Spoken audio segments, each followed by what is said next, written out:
Hello and welcome to the Recovery Matters podcast from CCAR, the podcast where putting recovery first is always the goal. Here we present interviews, discussions, stories, and speeches to cultivate the understanding and acceptance of the power, hope, and healing of recovery from alcohol and other addictions. Here are your hosts, Phil and Sandy Valentine. Phil. Good morning, Sandy. Hello. Hello. You've had a rough week. I did have a rough week.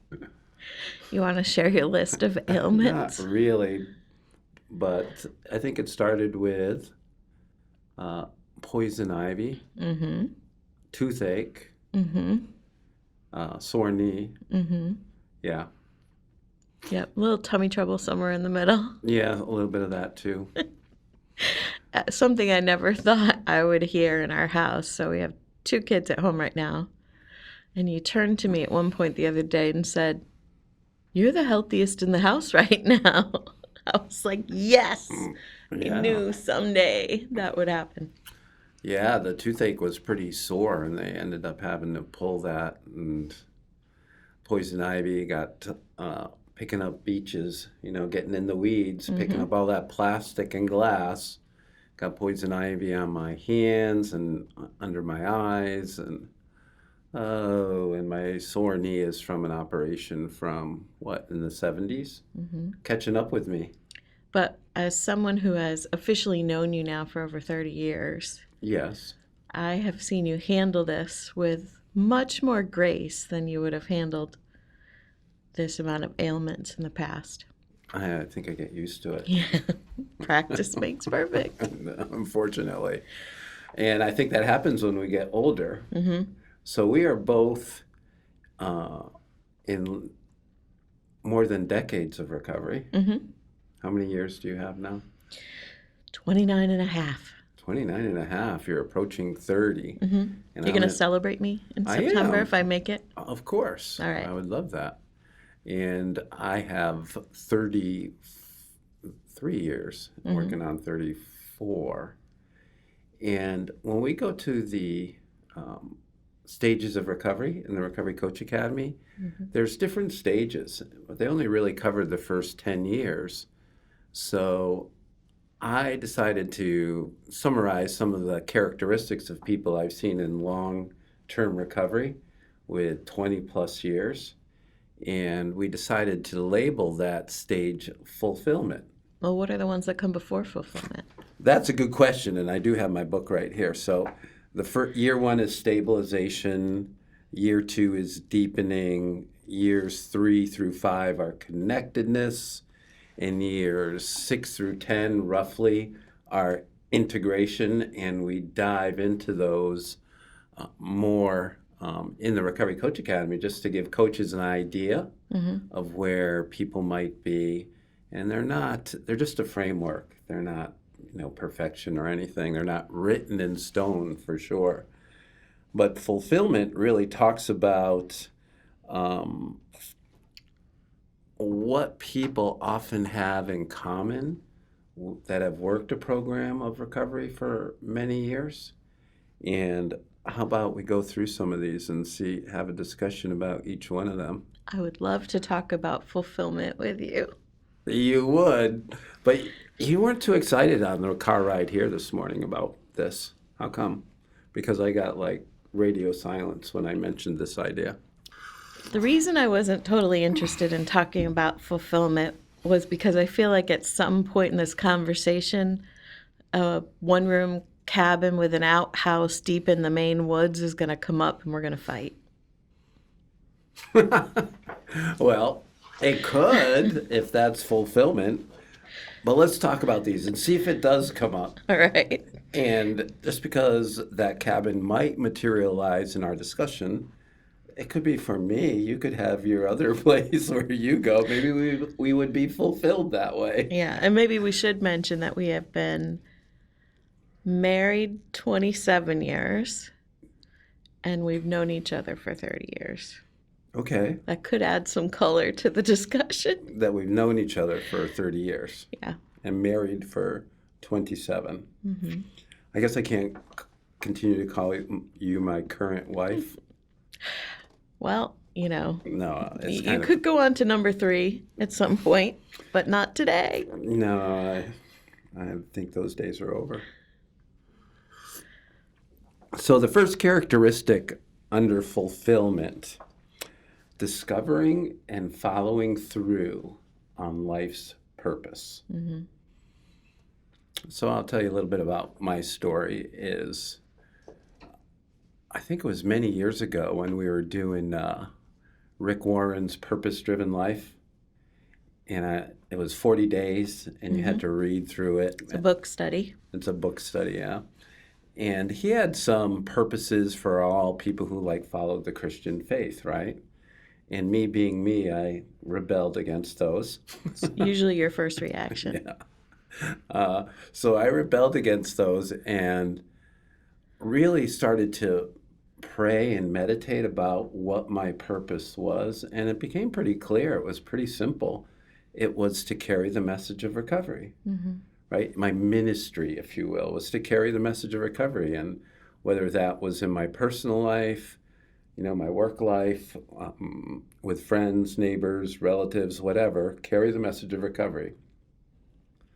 I'm reminded that sometimes I might be the only example of recovery that a person might see, not necessarily hear, but see. That's good, because if they heard you when you're driving in the car. Oh, yeah, I'm not always clean and serene there, am I? My sponsor always said it was his last throne, and I agree with that. That's my last throne, driving in the passenger seat.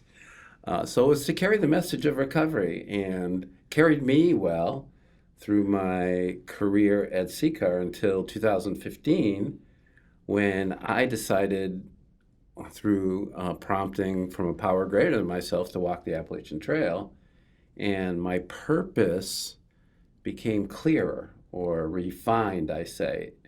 And the two things that just make my heart sing, it's the way I'm wired, is recovery, to see lives redeemed, and coaching, is to really spur people on and encourage them to strive for their potential, to better their lives, whatever that might look for them. So my purpose now is to coach recovery.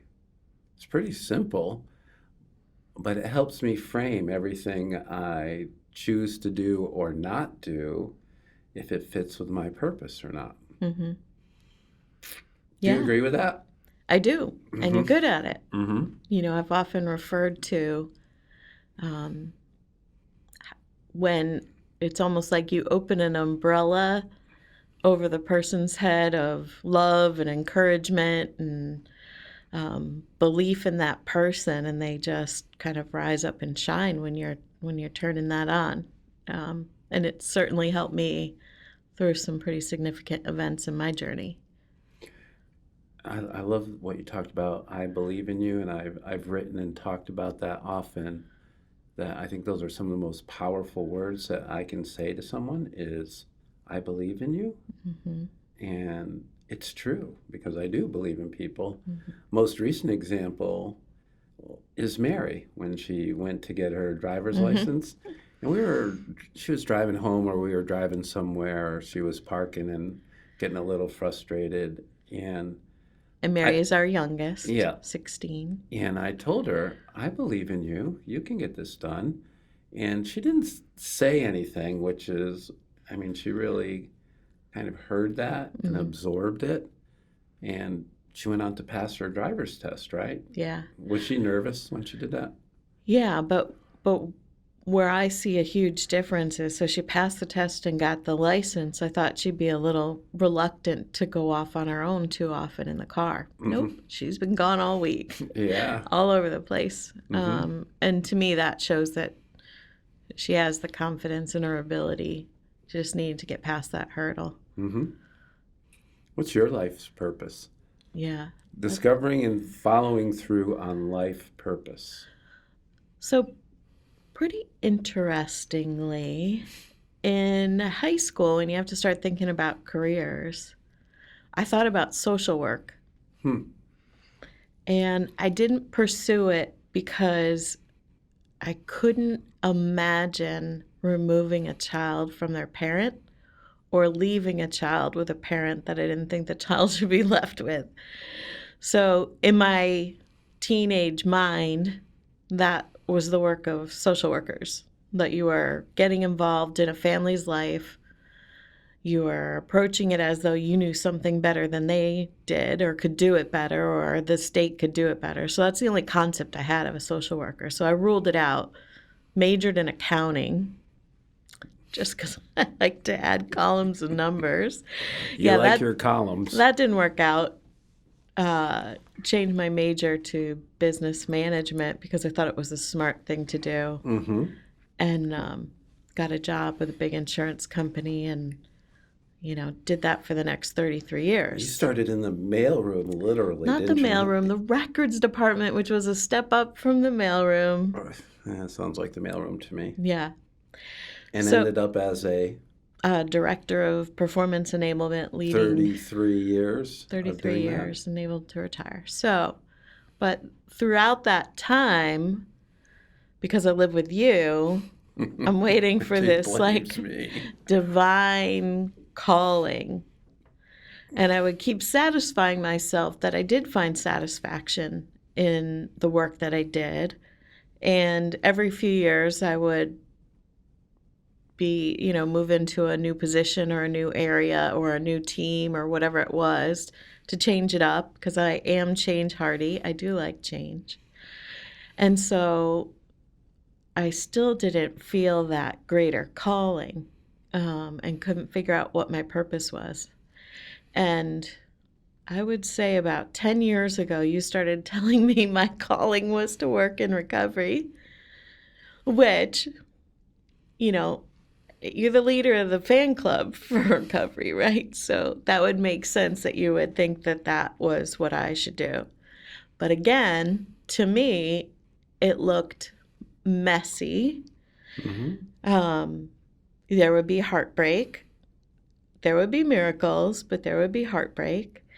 And I thought that probably having your spouse choose your calling is not the best way to go about it. Because at this point in my life, I absolutely have a very strong faith in a higher power. And so I thought God should tell me what that was.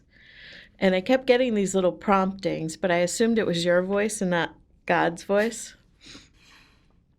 Although you sound a lot like God sometimes. Jeepers. Stop it, Sandy.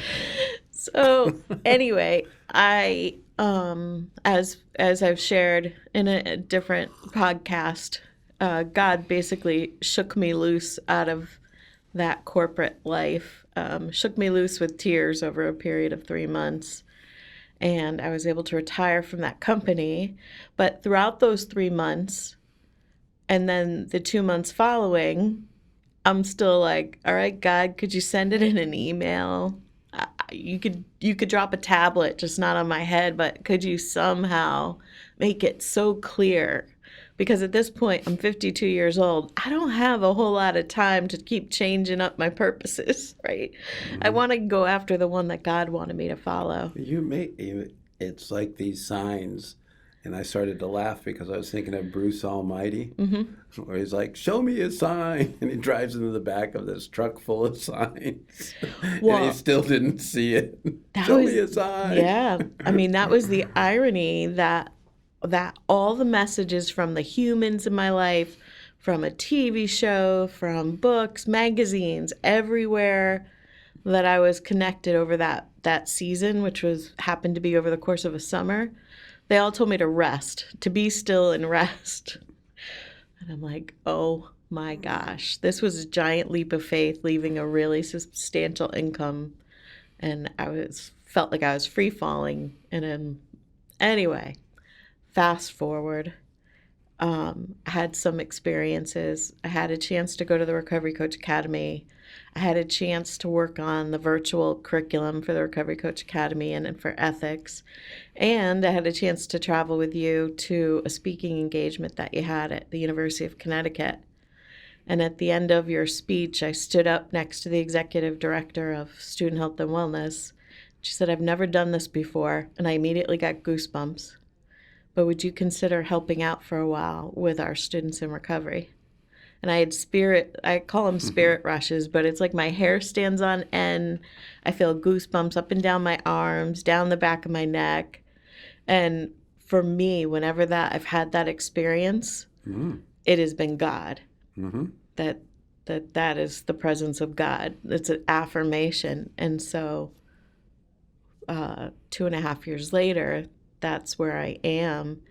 And I've gotten the confidence that this is my calling, because when I look at any other type of work other than working in the recovery community, it's like a wall. There's just a barrier. When I think about it, it's a wall. Nope, that's not it.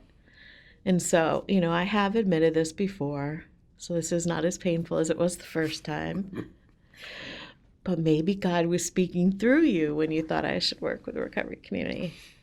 And it is messy, but the miracles that we get to hear in this studio, the miracles that I see outside this room of people in recovery, has been, other than our family, the greatest blessing. You always said, too, before all those years, you dreamt about working on a college campus. That was always a dream of yours. Yeah. And now you combine working on a college campus with recovery. Yeah, I remember being in a team meeting and, an icebreaker exercise. What would be your dream job? And more than just being on a campus, I said, I want to work on the campus of the University of Connecticut, because when I was in high school, I took the SATs one time. It's kind of embarrassing now because our kids have all overachieved this number, but I got 1070, and you needed 1100 to go to UConn, and my parents wouldn't pay for me to take the SATs again. So I went to a different state school. But I remember, it was always this thing that I wanted to achieve, and, as long as something unusual doesn't happen, I'm actually going to be a grad student at the University of Connecticut in August. So Getting your master's in what? Social work. How about that? How about that? And the other ironic part of all that was I flunked out of the University of Connecticut. It took me 10 years to get my degree.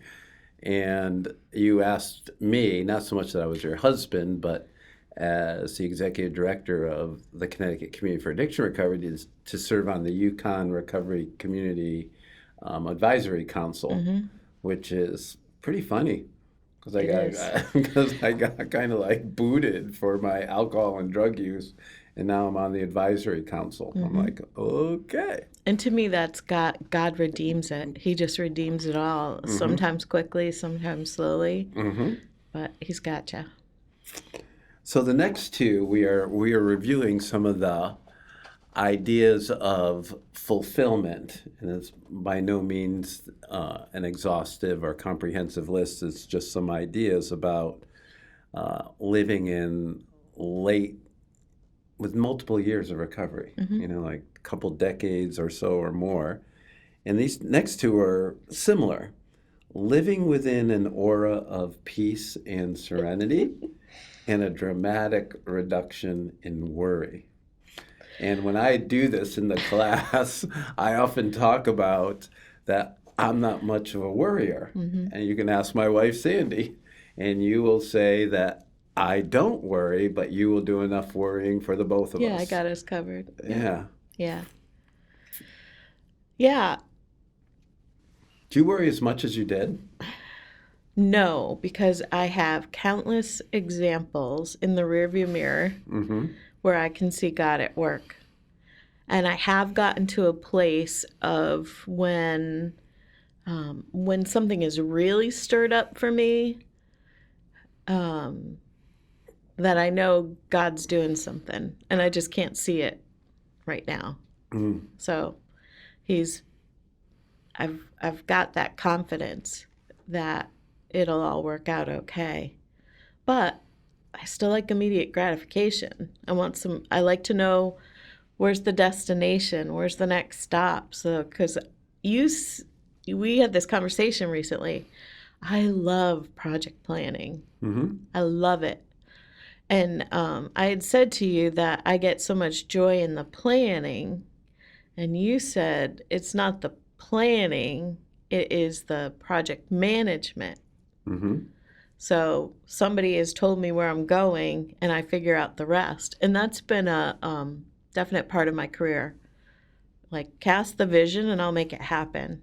And so the fact that you love to cast a vision in addition to a fishing line works out pretty well. We don't always share the vision. No. No, you don't always agree with it. No. And I was so codependent at the beginning of our relationship that I would have done it anyway. So it was probably a little frustrating that With now a little resentment thrown in there, too, that you had to do it. Yeah. Now I have more opinions. Mm-hmm. But I'm willing to compromise. But I think also we have a lot of practice in reducing our worry, because if we wanted to, we have many of our kids that we could be worrying about full time. Mm-hmm. I mean, you have a daughter living in Nairobi, Kenya, and out in the jungle at times. And where is she now? She's at like some bus hotel or tiny, I don't know. I don't know. But that's a perfect example, right? Yeah. And not to mention my own worry, having well-intended people in our life. You're going to let her do it? That's the first. Yeah, you're going to let her go to Africa? First question, right? So not our parenting model to tell our adult children what they can and can't do, right? Yeah. But the second thing is, you must be so afraid of what could happen to her there. And she came home her first Christmas and got into a pretty horrific car accident. She was fine physically other than soreness, but the car was total. It was at 9 a.m. She was on her way to have coffee for a friend, and somebody using substances ran the light. Yeah. And so worrying about what could happen to her with a baboon or in the slums of Nairobi when something bad happened to her 2 miles from our house. Yeah. So I've learned by looking at things like that, you know, God's got you. And whatever happens, we can walk through it. We had a son with intense migraines that caused us great concern. Another son had his run-in with substances, and we had our concerns there. And I think we were pretty good. Worry might have crept in, but I'm very well aware when I start to worry that it serves no purpose. So it's more about what's the best question I can ask, and planning that and thinking about that and assessing the situation and addressing it as it comes up, and not being afraid to address it. You know, a fear of confrontation. Let's talk about it. And I think that's helped a lot. So, and I really, worry takes up so much time. And it's like, it's such a negative emotion of worry generates fear. And the more you worry, the more fear you generate. So I know, like, Don's over here that story about the rut in his head, you know, the brain path that in your head. And if you keep walking around the worry path in your head, it's just going to keep getting deeper and deeper and deeper. Right, Don? Absolutely. Yeah. Well, you know, the first time I actually tried prayer as a tool for worry was when I was pregnant with Joshua, my first pregnancy. That is something I could have I wanted to be a mom. Like, I don't know. I don't have a memory of not wanting to be a mom. And so all that could go wrong that I couldn't see inside of me, like, that made me crazy. So the only way I could deal with it was every morning and every night I would pray for that baby. And I had a little traumatic delivery, but I had a very healthy baby, right? And Came out the little green man. those patterns. Not that I always get my wish with the prayer, but the peace and the connection and you've used the word right sizing myself to know that there are things within my control and things without of my control. And prayer reminds me that I am not the higher power in my life. Mm-hmm. And that has made all the difference. When we talk about living within an aura of peace and serenity, you might find this hard to believe, but I usually am pretty peaceful most of the time, except maybe when I'm driving. But you think like, you really, when I make those comments, think I'm like really agitated deep within. It's very surface oriented. So it's just one of those things that just comes out and I let it go. But most of the time, I think I'm pretty level-headed. It's not that I don't have emotion. I have a lot of emotion. I realize I do feel deeply. I mean, we have a couple friends that are going through some really tough times now. They're through the pandemic. There's been grief and loss from both sides and friends of ours, and just to think about that. So we do feel. And so, but when you have it's like the calm in the storm. Mm-hmm. You know, that's the classic biblical story. Is just that there's storms around us, but I can remain calm in the storm. And that, I think I've always been wired that way, that when stuff really starts to spiral or get chaotic, I keep my cool. I've been calm that way. Maybe that's a way a leader reacts. I'm not sure. You're smiling about all that, though. No, I agree. Honestly, the car is the only place I see you routinely. No, I think now I just do it to bug you. Well, it works because all that is negative energy I'm feeling. It's not that negative. It's just playful. So the first prayer that I learned in recovery was the Serenity prayer. Mm-hmm. God grant me the serenity to accept the things I cannot change, the courage to change the things I can, and the wisdom to know the difference. And serenity and peace have been something I've been seeking. And so about 15 plus years ago, you know how some people choose a word for a year? I chose the word peace because at the time I guess I didn't have any. Mm-hmm. And I wanted that peace that surpasses all understanding. That I could be peaceful in the midst of the storm, as you were talking about. And there was a woman that I was working with, Anisha, who knew I loved the word peace. And she gave me this wooden sign for my 40th birthday and signed it. And just a couple years later, she passed away from cancer at a young age. Mm-hmm. And so I've always signed my emails, for the most part, peace. Mm-hmm.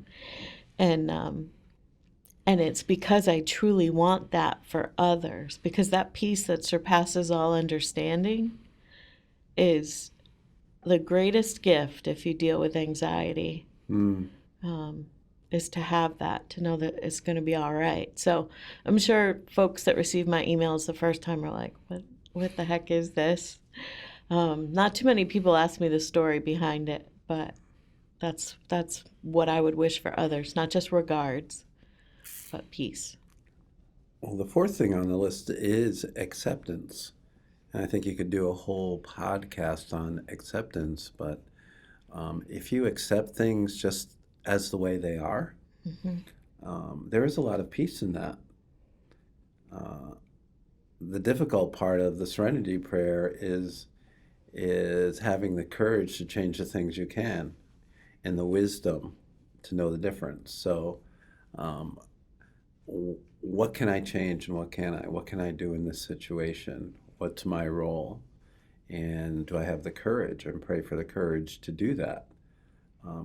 Sometimes doing nothing is the appropriate response. Yeah. I mean, how many times have I just like social media always comes up in my head where I see somebody post something that's just I think is outrageous and I want to respond. is that wise to respond or just, there was a person that used to work for us that she used to say, let the grenade roll by. Don't pick up the grenade. Just let the grenade roll by. Yeah. Mm-hmm. Yeah. That is probably where I still probably struggle a little bit.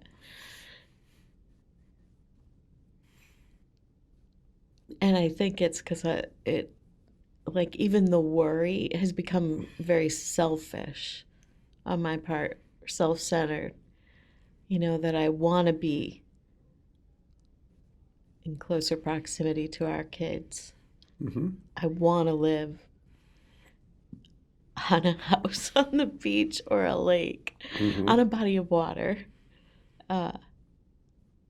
What if it was a small cabin on a body of water with an outhouse? No, You couldn't accept that?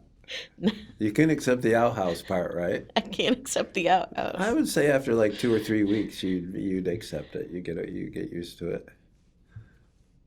No, I guess not. I've seen what comes out of outhouses that are not two-legged, so no thank you. Well, next on our list. Yes.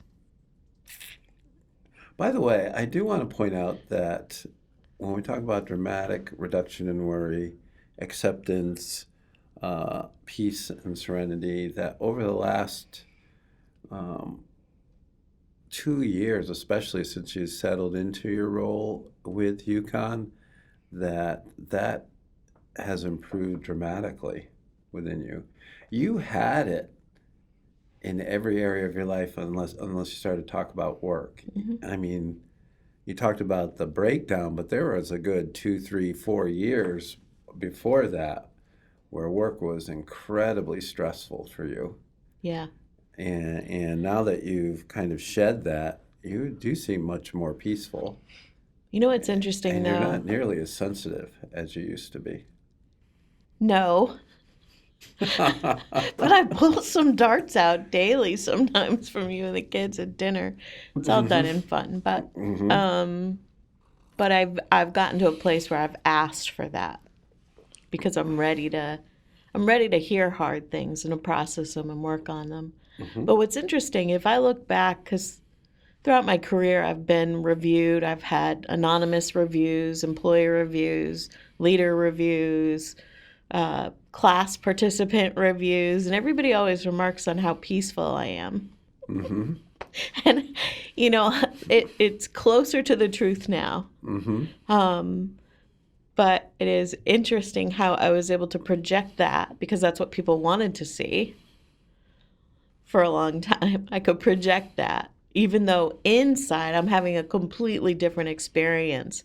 I'm mad, I'm sad, I'm, hurt, like all those things are going on inside. So my experience remembers the time together through those emotions that I'm controlling inside. And they're just seeing this nice, serene smile and how calm I am. You're like the duck on the water, just cruising around perfectly still and calm on top and feet going like crazy. Hey, that's a good one, Phil Valentine. Yeah, once in a while. Anyway, I'm paddling slower now. Mm-hmm. The outside is matching the inside. So we have this idea of a high level of morality and integrity with people with decades of recovery. I wonder about people that have 20, 30 years of recovery and they cheat on their taxes or they steal things from work. Remember the paperclip story? Yeah, so we're doing a Bible study and we're talking about how can you measure sin, right? Yeah. Is it always, it doesn't say it in the Bible anywhere that there's levels of sin other than what's mentioned in the Ten Commandments. And somebody said it's like stealing a pen for work, and I had a paper clip in my hand from work. Chucked it in there. And I was like, chucked oh it away. gosh. My paper clip, oh no. I think that's true, and it was actually my sponsor, Rick, who pointed that out to me, that as we pursue a spiritual life, as we pursue recovery, part of that is your morality and your integrity become deeper. And we have some fascinating discussions in spirituality for recovery coaches about morality and who sets morality. And a lot of people respond to that, you set your own morality. Mm-hmm. Well, I don't buy into that, because then I could just shift my morality for whatever suits me. Mm-hmm. It becomes very self-centered. So I need either the law, or I need a God, or I need something to set that bar so high for me to strive to. And I don't know that I can ever get to that. And can I ever be perfectly honest? Can I, all those kinds of things. I mean, it's like, and I'm talking about with myself too. Can I be perfectly honest with myself? I think that's the key point. I was working with somebody who was working with somebody, and they shared that I caught them in a lie. Mm-hmm. And this lie didn't hurt the person who's sharing this story with me, right? Mm-hmm. And I've come to believe that, yeah, people are lying to you throughout the week. Mm-hmm. Somebody might be telling you a lie. But I no longer look at it as being about me if they're doing that. That I almost want to say, oh, you just don't have to do that. Like, Mm-hmm. you're doing that to you. You're like chipping away in a negative way the more that you tell. And I was a good liar when I was 19. I mean, I would rehearse my lies so that, I've said before, I don't have a true recollection of what actually happened, because I would hone and practice, because I'm not a performer, I'm not an actress. The lies became real. So I would need to make the lies real for me. Mm-hmm. But all of that was stuff I did to me. So there are times your lies hurt other people, for sure, but you are hurting yourself way more than you're hurting anybody else, for the most part. That's a great point. I can't even try to think of when I actually lied to somebody directly recently. I can't even. You ordered something that you didn't tell me about, and that wasn't a lie. You just didn't tell me about it until after it was done. It was something for Matthew, I think.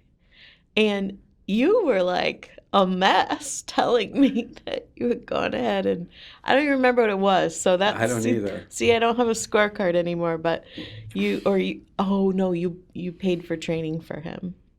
Oh, and we hadn't yeah, discussed it, yeah, which is training. unusual. Right. And you were like, I was just looking at your whole thing. That must have been so like out of character, because I can't remember another time.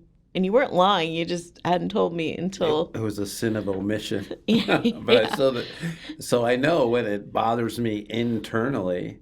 And what she's talking about is Matthew wanted some soccer training during winter break. Winter break, and I said, oh, go ahead and do it. And I didn't think you would have approved of that, but I did it anyway. So that wasn't good.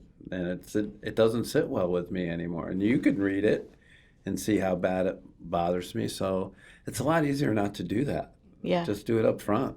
Have the discussion up front. I did get some enjoyment out of your discomfort. I'm glad. No, I'm not. Confidence based with humility.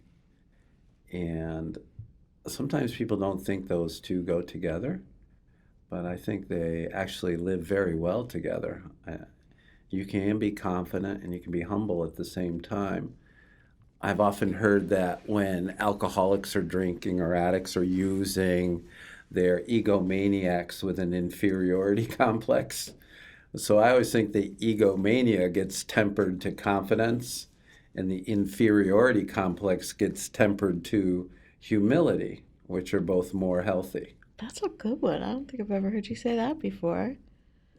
Well, how about that? But I share that when I talk about it at the Recovery Coach Academy too, is that we just level the playing field a little bit. And I think in my life I've had enough experience now of living in recovery and pursuing recovery for 33 years, that there's some confidence that this is working. And I've had incredible adventures, lots of love in my life, very supportive, meaningful relationships. And I also like to think that I'm not all that. I think it was Carl Sagan that said, that I'm just one of billions and billions and billions of human lives that have been on this planet Earth. Why would I think I'm all that? So that's humbling, Yeah. and that's ties into the next thing about being, and I think it was Rick that also talked to me about being precious and insignificant. Mm-hmm. So that really plays the insignificance of ones of billions and billions of lives. But I also believe I'm precious in God's eyes and God's love and care. He created me. God created me. Here I am. And I know He cares for me. He doesn't make any junk. So I'm precious too. And I'm okay with both. I'm okay with being precious and I'm okay with being insignificant. Again, I think so much of what we think we do for others, right, to have an impact, the impact is for us. So if you've helped 100 people get into recovery, if you've played some role in that process, the ego would say, I got 100 people into recovery. But your heart has evolved and been fulfilled for being able to experience those moments. But the world would tell us we have to claim the result. And I've really struggled because of my career and because I was early on back in 2002, somebody in a leadership role working remotely that I had, and the annual performance review, you have to attest to some level of performance. And so how do you keep your ego in check and still ensure that, you have a job for another year, you get the raise that you want, the bonus, whatever that affirmation that you did well, how do you communicate that? And I've wrestled with it a lot because we need to prove that we've been successful to hopefully have more success and do more things. But at the same time, how does that sound? And I think it's particularly challenging as, not challenging to be a white person, but I'm challenging my thinking. How much of that is privilege that I can do that versus experience? I think too, you can tell a lot about a person about when you ask them about leadership and what being a leader means. And I'm a fan of John Maxwell, who writes a lot of leadership books and all that, but he talks about the number one goal of a leader is developing other leaders. And so that's you supporting and lifting up other people, me lifting and supporting other people, who in turn will lift and support other people. So if and I believe that with all my heart now, that the number one goal of a leader is to develop other leaders.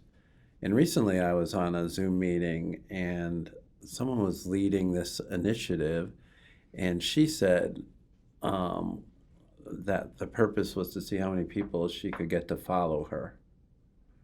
And I was like, that to me is misguided. That's egomania, not confidence. So it's not about, and I think we see that a lot in our culture now, that influencers, right? It's how many people you can get to follow you on social media. Okay. That's pretty egotistical in a lot of ways, unless you're using that for good of some kind. Right. Yeah. I came from a work culture where I was ranked every year, and the bottom 25% of the list were usually eliminated right before Thanksgiving, right? So that drives a behavior That's awful, by the way. That's not. Isn't that awful? It's not a great I was culture looking to at work Don's in. face. He's like, "Oh my gosh, it is." So how do I keep my spot, right? How do I keep above at least the 50% so that I'm not even on the table for elimination? And I had a real stronghold that I was the financial rock of our family, which I've worked my way through. It's refreshing being in an environment on a college campus where the best thing I can do is lift student voices, give them a opportunity to be able to present. It's so freeing. Yeah, that's right too. Lift others, and that's confidence that you can do that, but your ego's in check and you're humble enough that you don't need the spotlight. That it's cool. It's more gratifying for me to see other people get the spotlight, and then in turn understand and evolve through that whole process, and put others in the spotlight, right? And the last two on this for our stage 5 fulfillment of recovery is a gratitude and celebration. So anything you want to say about gratitude and or celebration?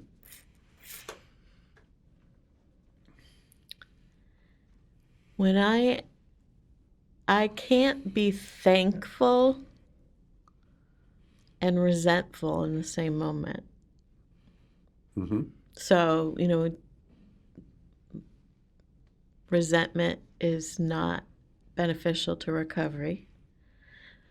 And for those that have never heard this before, the best thing I ever heard about resentment was to break down the word, and it's resentiment.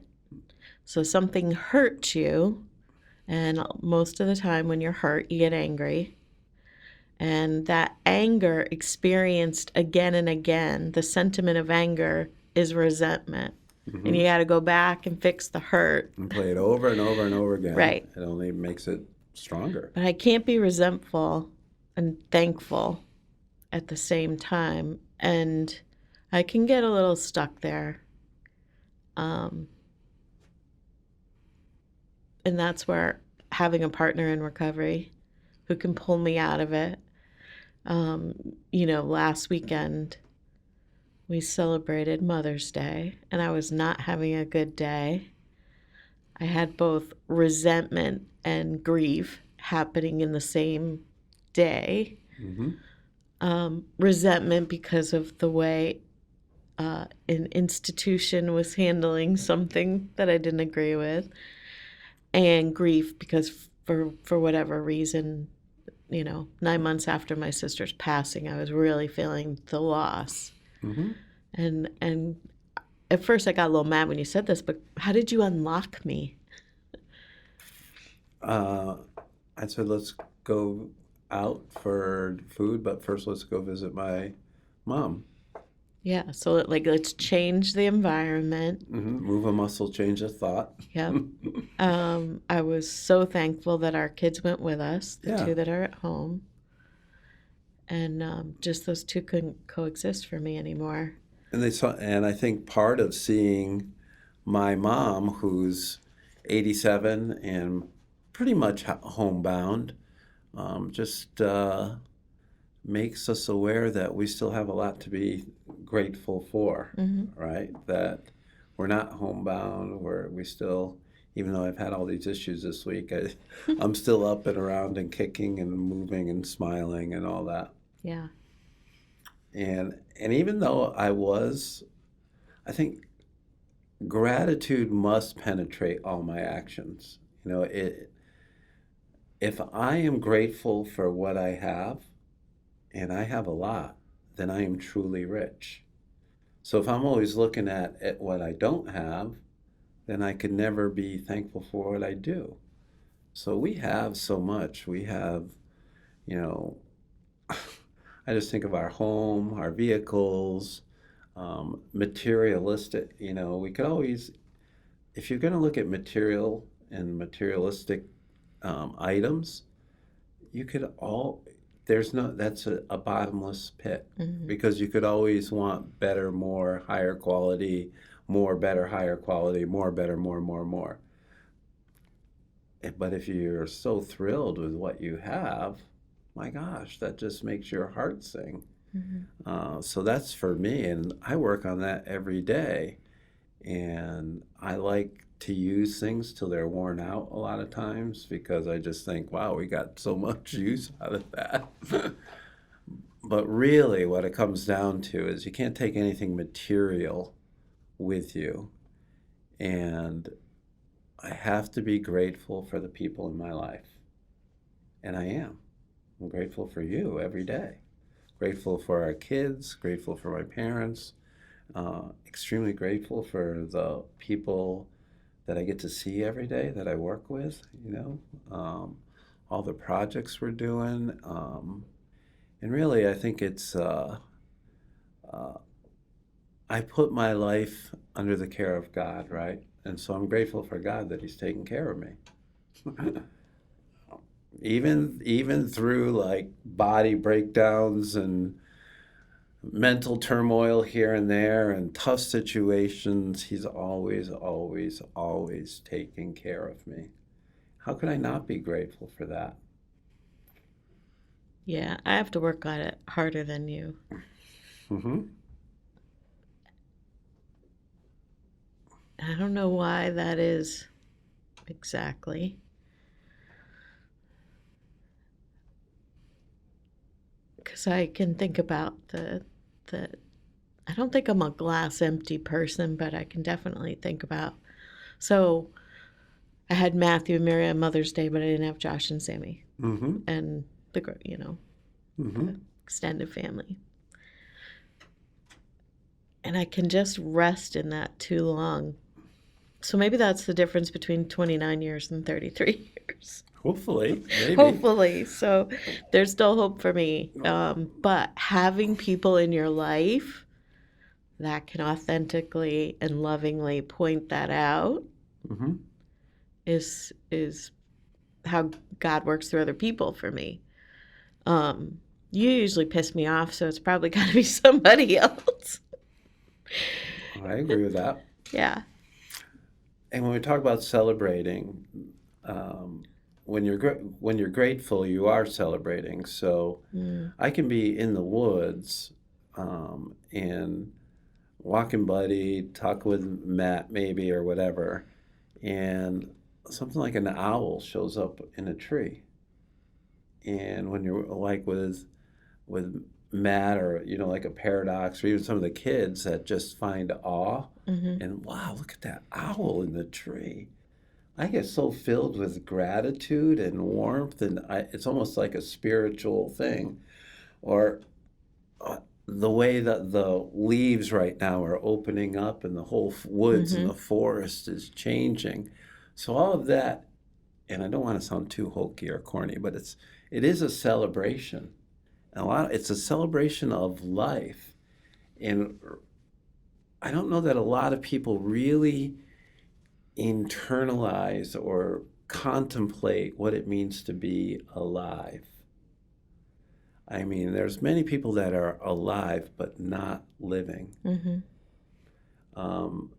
Because for me to celebrate and be grateful for everything around me, find moments of awe in small things, it's just really cool. Like, you've seen me, like, we'll be driving down to the beach, and I'll look at that hawk, like up in the sky, and you're like, watch the road. And I'm like, look, but it's a hawk, or whatever it might be.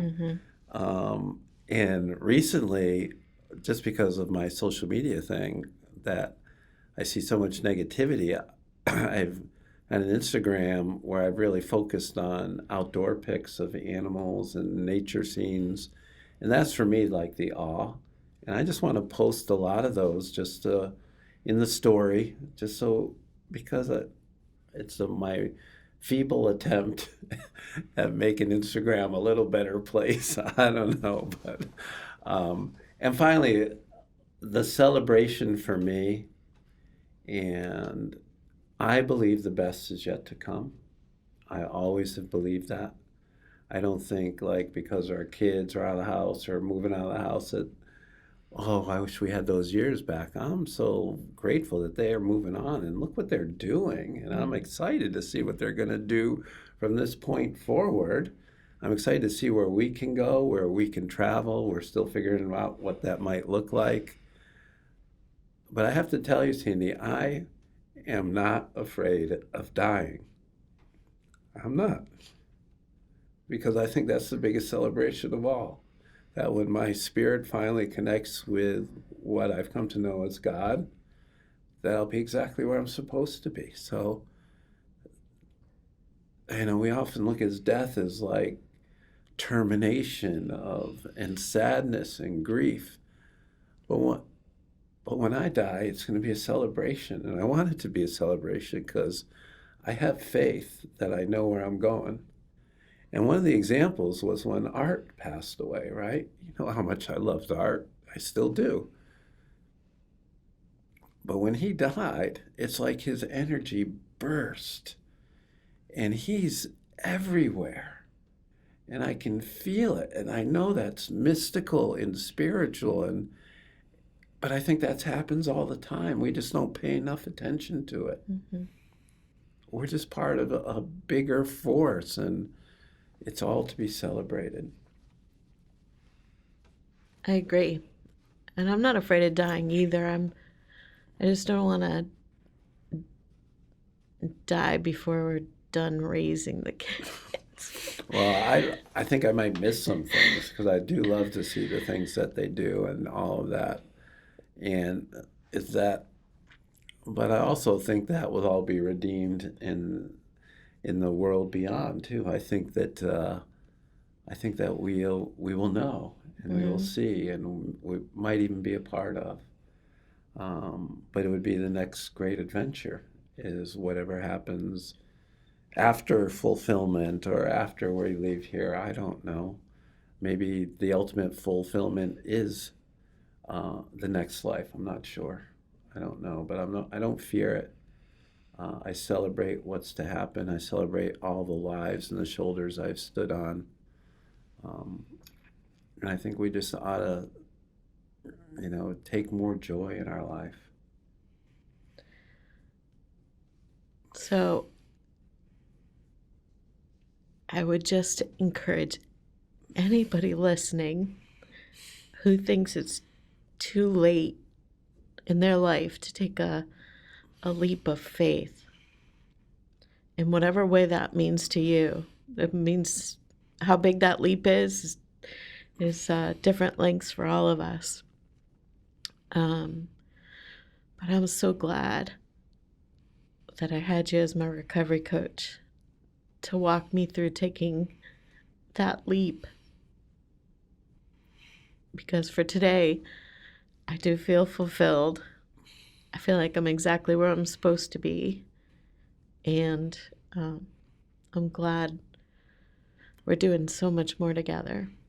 Yeah, me too. You do know that you did it. You ultimately took all those steps that you needed to take. Yeah. I didn't do hard. I did 5%. You did 95%. I just might have asked you the right question at the right time. I believe in you. I believe in you too, Philip. I think we're done.